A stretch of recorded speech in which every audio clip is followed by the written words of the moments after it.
This mid-morning, let's explore the 35th verse of the Song of Enlightenment.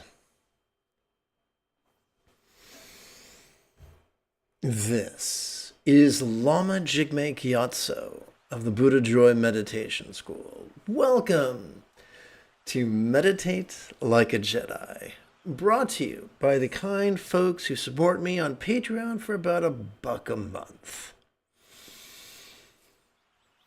This morning, we will chant and meditate and enjoy a lesson or two.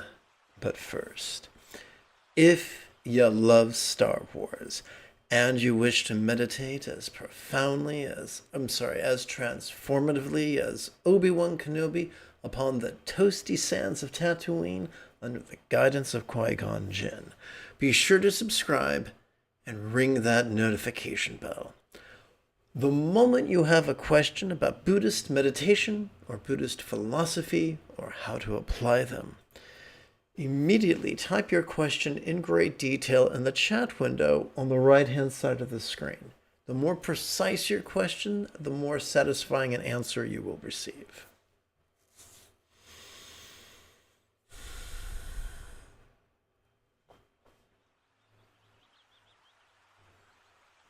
Let's chant. Himalayan butter with nothing added, it alone produces my favorite ghee. The nature that pervades all natures, the dharma that includes all dharmas. It's like, dude, what is this? Is this a cooking show? What's up with this? He's making a point. So there's a certain time. So this is not written by a vegan. Sorry. But he's saying that his favorite butter is so delicious, it doesn't need anything added to it. It produces his favorite condiment. Similarly, we each have Buddha nature. Now, what does that mean? Well, let's look at it in terms of neuroscience. Going to hit button number 7.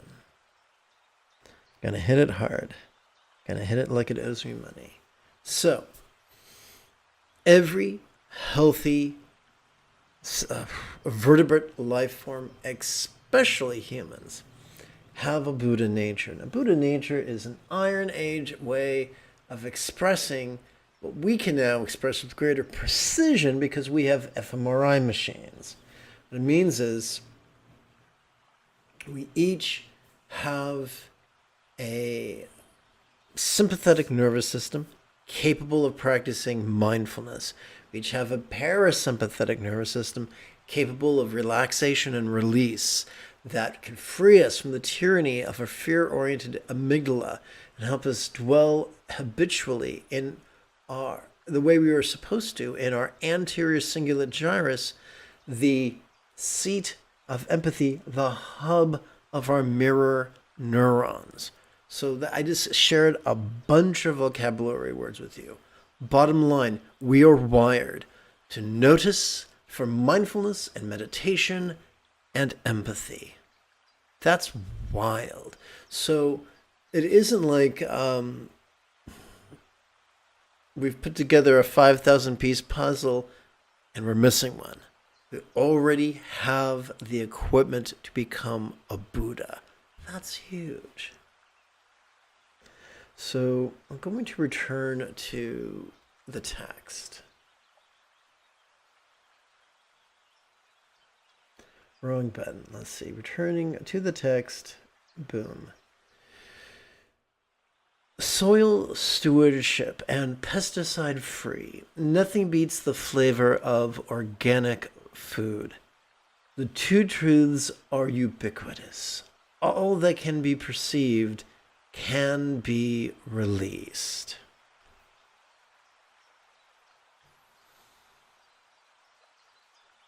This is the essence.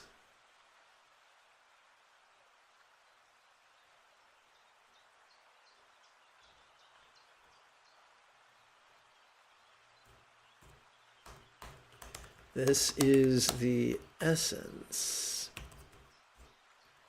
of mindfulness and meditation.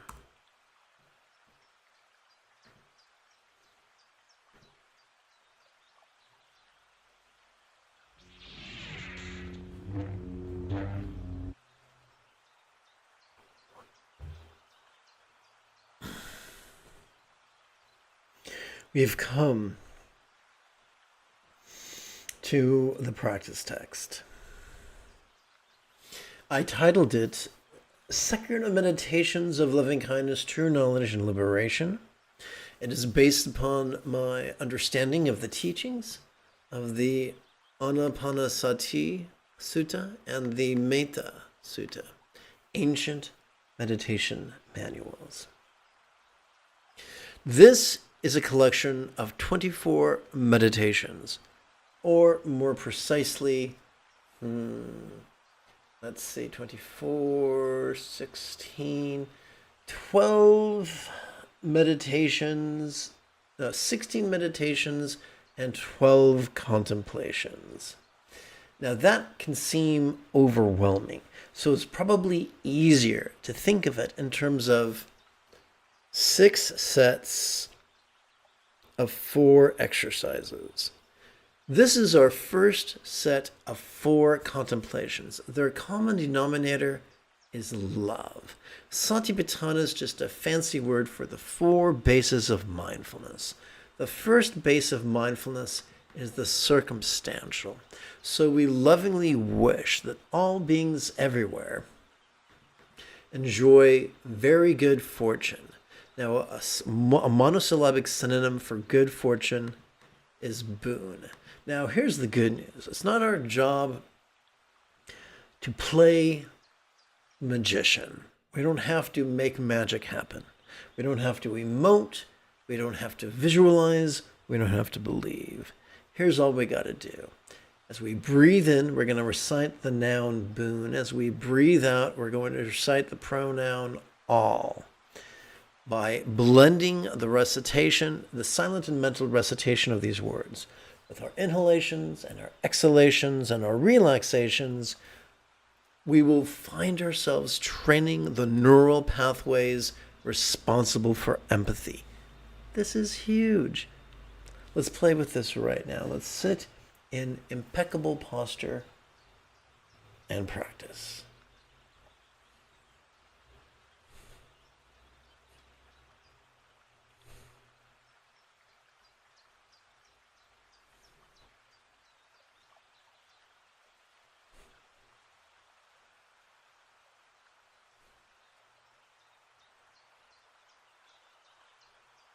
So here's a quick tip.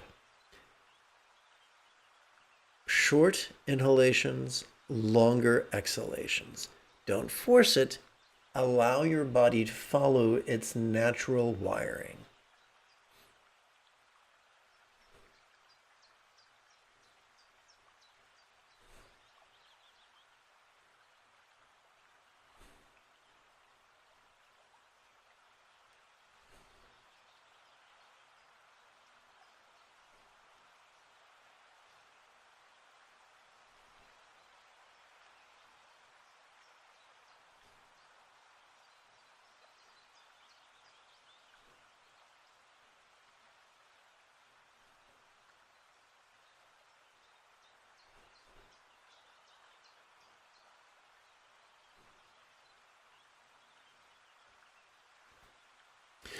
Now we shift our attention to the second base of mindfulness, the physical.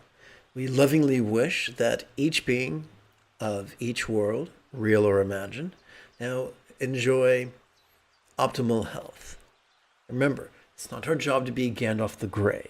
We don't have to visualize, we don't have to emote, we don't have to believe. Here's all we do. So we breathe in, we silently and mentally recite the noun health. As we breathe out, we silently and mentally recite the pronoun all. I'm not sure if it's a pronoun. I'm not sure what part of speech it is, but it's functioning as a pronoun. If you can think of a better term to describe that part of speech, I'm all ears. So as we play with these 2 words in harmony with our inhalation and our exhalation and our relaxation, we will find ourselves simply training our empathetic intention. And that's enough.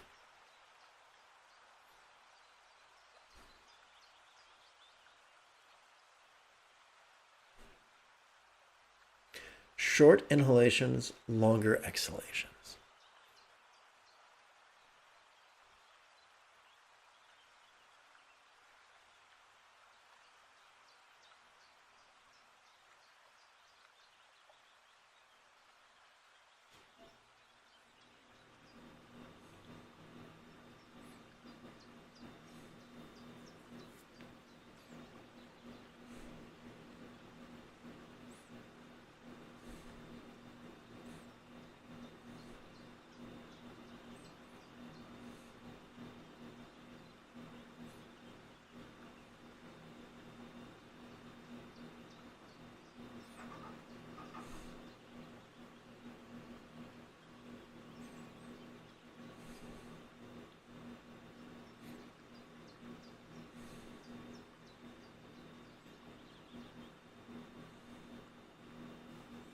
We shift gears from the physical to the interpersonal. And we wish that the relationships of all beings, whether those relationships be professional or personal or platonic or intimate, we wish that all those relationships of all beings be profoundly loving.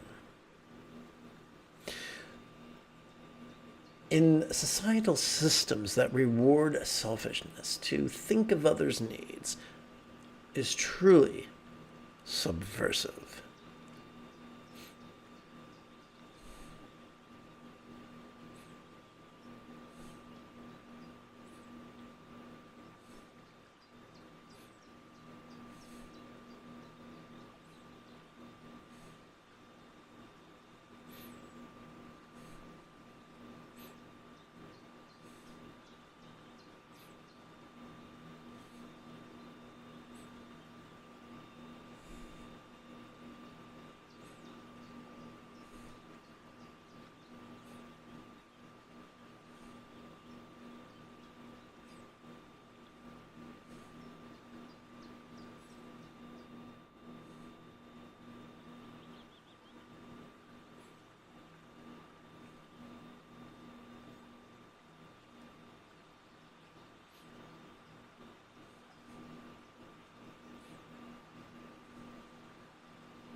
We shift gears now to the mental, lovingly wishing that all beings everywhere savor or enjoy or experience great wisdom. Not cleverness, but wisdom.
We now start our second set of 4 meditations whose common denominator is the centering of our bodies. Quick spoiler alert. In the third set, we're going to explore the centering of our feelings. The fourth set, the centering of our minds. Can you sense the pattern? As we breathe in, we silently and mentally recite the verb breathe. As we exhale, we silently and mentally recite the adjective long.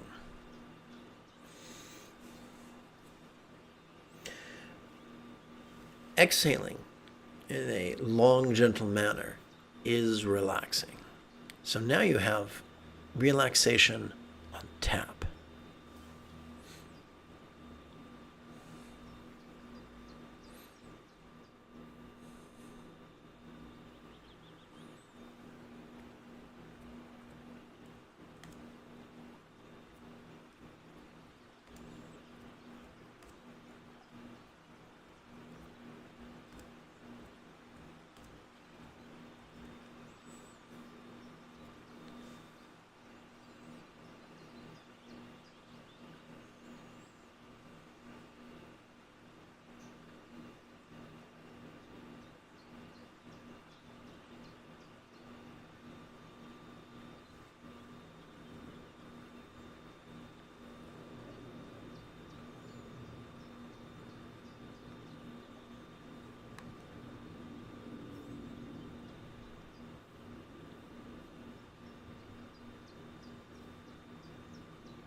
Our second meditation of our second set is as follows. As we breathe in, we silently and mentally recite the adjective short.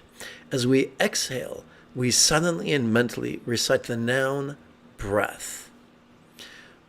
Breathing in a sharp, short manner can feel invigorating.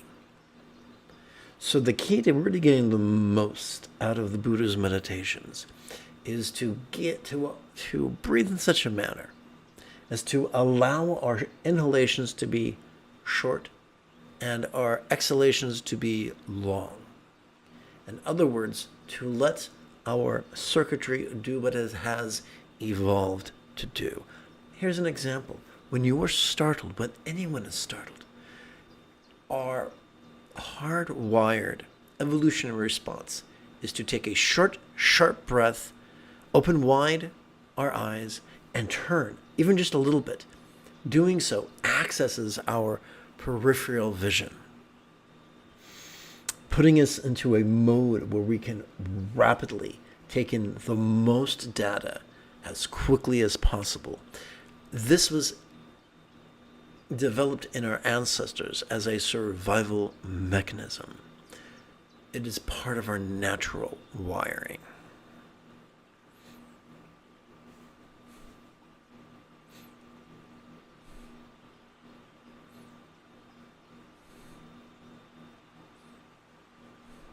If you are lethargic, 9 times out of 10, sometimes we're lethargic because we're sleep deprived, or we're overworked, or we're underfed, or underhydrated. But sometimes we are lethargic because our inhalations have become a mirror of our exhalations, and they are no longer short.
We now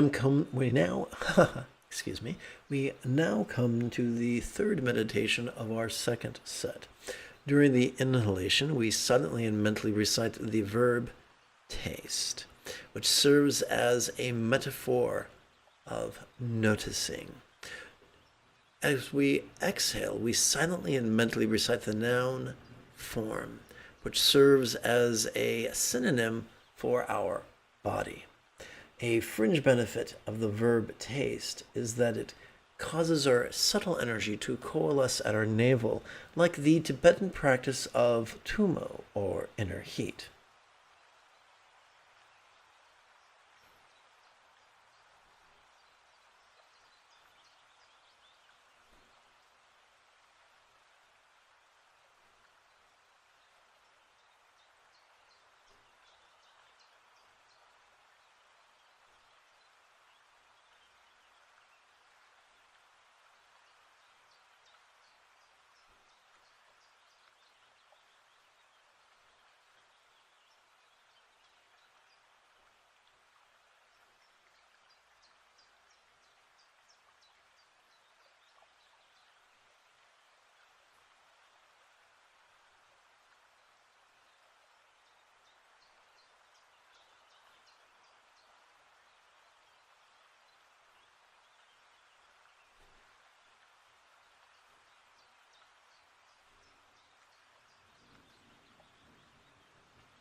We could think of this as a rather coarse iteration of bliss and emptiness.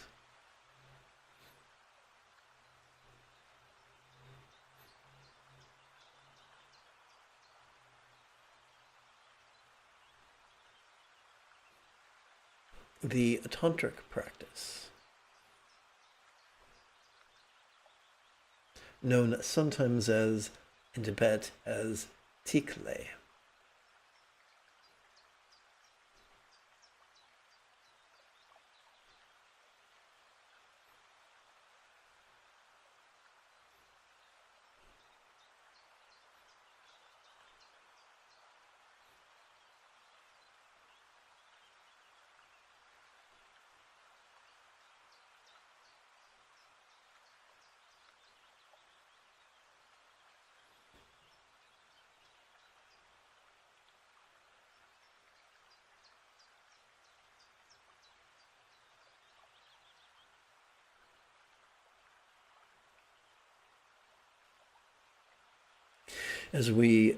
Now that we come to the fourth meditation of our second set, during our inhalation, we could silently and mentally recite the noun form, which of course continues to function as a synonym for body.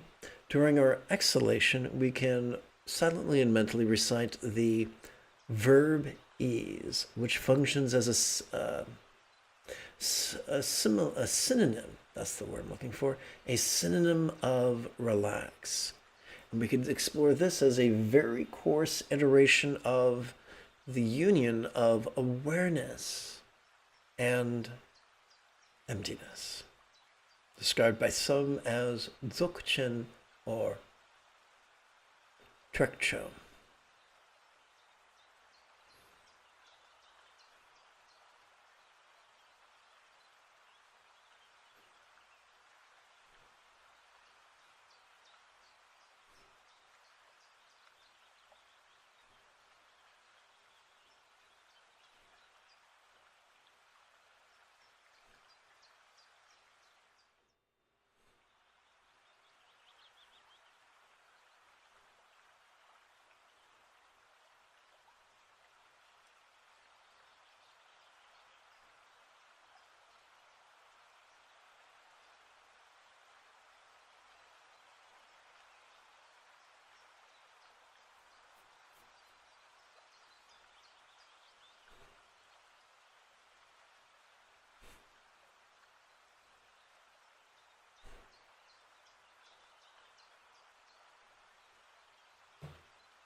We begin working now with our third of 6 sets.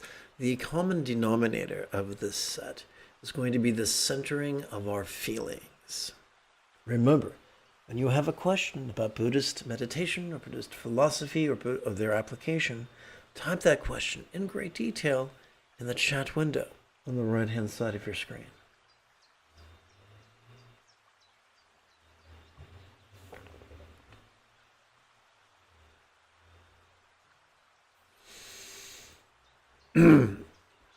This the first of 4 meditations.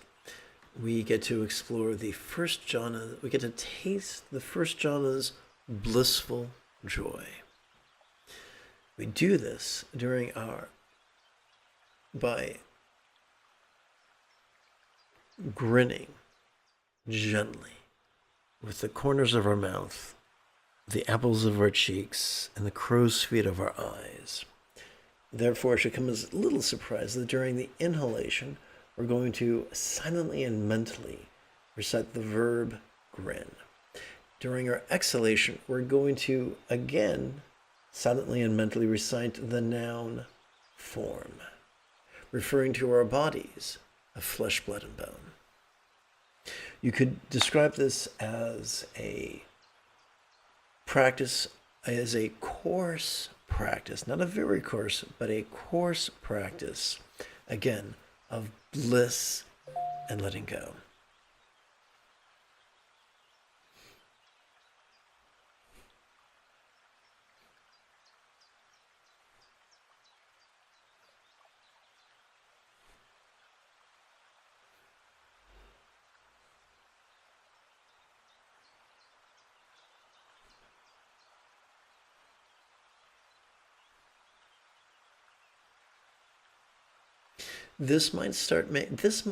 Playing with this exercise might make you feel like you've consumed an espresso.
We turn now to our third set's second meditation, where we could taste of the second jhana's peaceful joy that flows from gently grinning at our thoughts, emotions, intentions, reasonings, recollections, and imaginings. So clearly we're using the word thought as an umbrella term.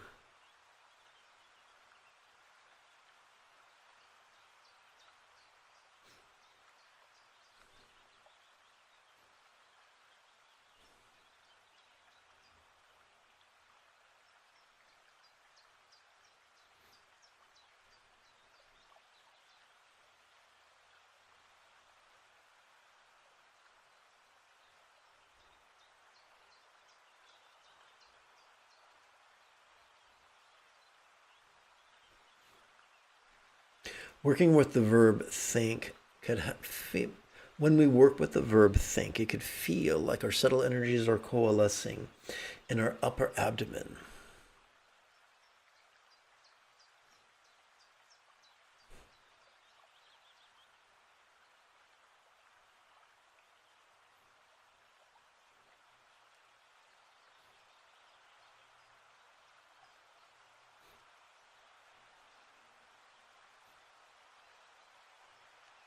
Remember, short, stimulating inhalation, long, relaxing exhalation.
We now come to our third set's third meditation, where we get to taste our third jhana's contentment, which comes from, how do we access that? Simple. During our inhalation, we silently and mentally recite the verb feel, which functions as a metaphor of noticing, and helps to coalesce our subtle energies in our chest. As we exhale, we silently and mentally recite thoughts, which functions now, again, as an umbrella term.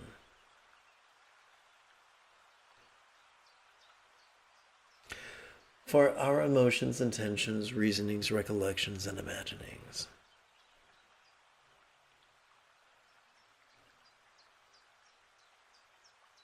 I think I'm going to modify this.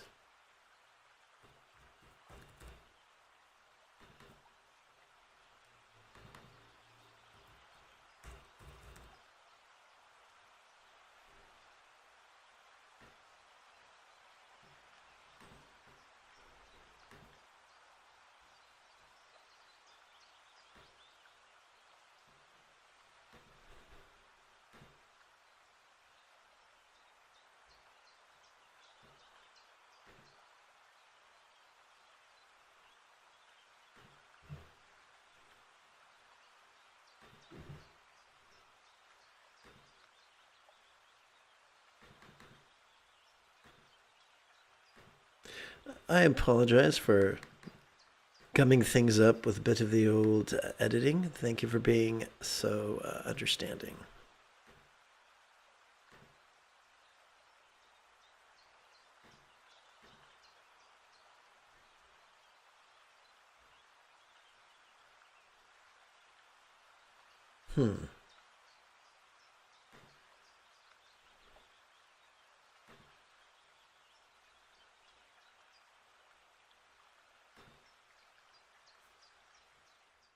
Okay, and tally ho.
We come to the fourth meditation of the third set, where we savor the fourth jhana's neutrality.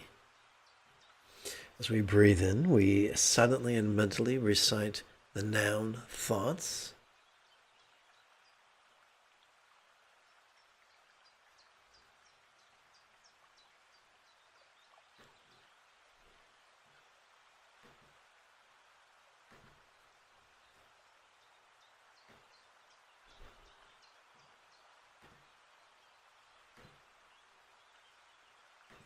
As we exhale, again we return to the verb ease, which functions as a synonym for relax.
We come to our fourth set of 4 meditations, whose common denominator is the centering of our minds. During this, the first meditation of this 4th set,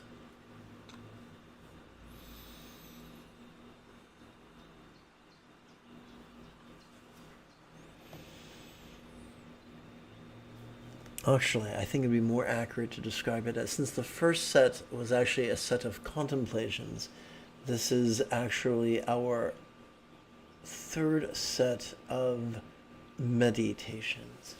So this, our 3rd set of meditations. Our first meditation of the set is we're going to savor the 5th jhana, sphere of infinite spaciousness, which is quite frankly the opposite of feeling compressed. During our inhalation, we're going to silently and mentally recite the verb watch, which functions as a metaphor of noticing.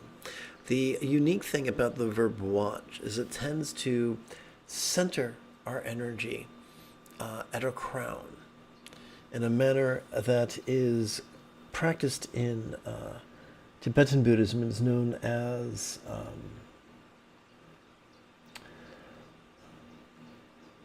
Lama Chenno, or calling the Lama from afar. During the exhalation, we silently and mentally recite the noun mind, which functions as an umbrella term for our capacity to see, hear, feel, taste,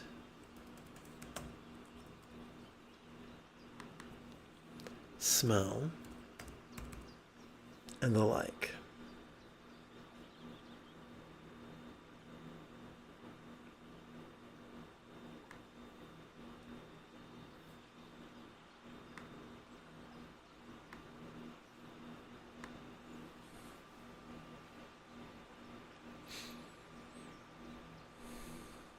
Remember, short inhalation, long exhalation.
We come to the third set's second meditation, where we savor the sixth jhana's sphere of infinite awareness.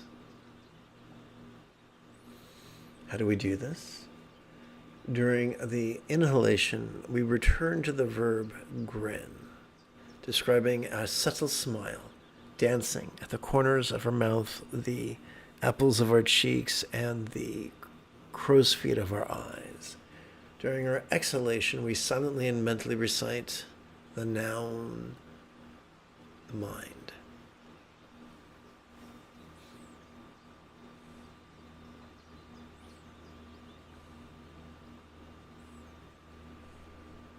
And as such, we practice a very subtle form of bliss and letting go.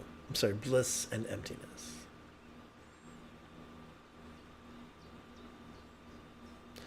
Whose can also be described as bliss and void.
We come to the third exercise of the third meditation of the third set of meditations, where we savor the seventh jhana's sphere of non-graspability.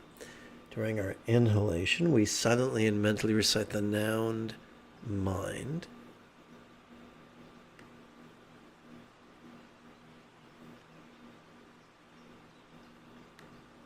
During our exhalation, we return to the verb ease.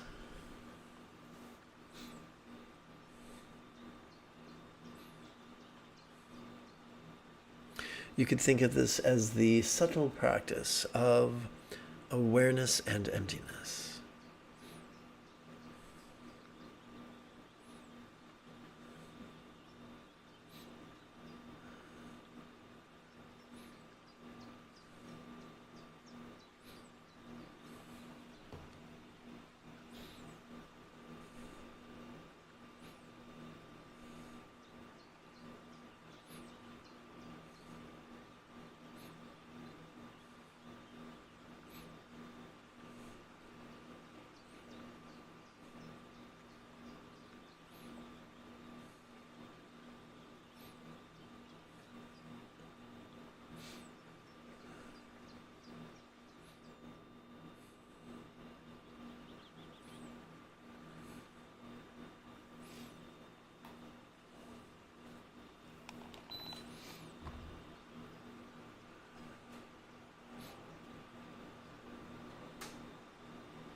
We come now to the fourth meditation of the third set, where we savor the eighth jhana sphere of acquiescent non-labeling, experiencing the liberating equanimity of our controlling tendencies to both shove and reach.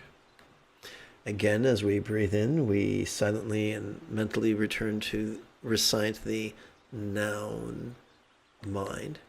This time as we exhale, we silently and mentally recite the verb free.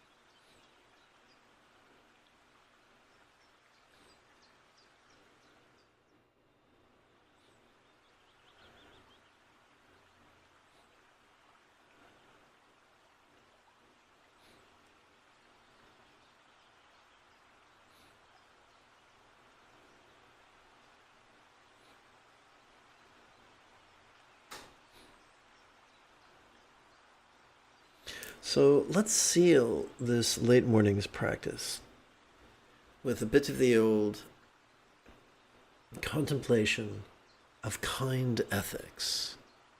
Let us lovingly wish that each mind of each being uses its capacity to intend in the kindest way.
If you feel that I have earned it, type something in the chat window, give this live stream a thumbs up, share it with your friends, or support this channel on Patreon for about $1 a month. Either way, whether you do or whether you don't, in approximately 3 hours, I very much intend to return to lead today's afternoon meditation. Until then, may you and yours be happy and healthy. And if you are as geeky as me, this is the way.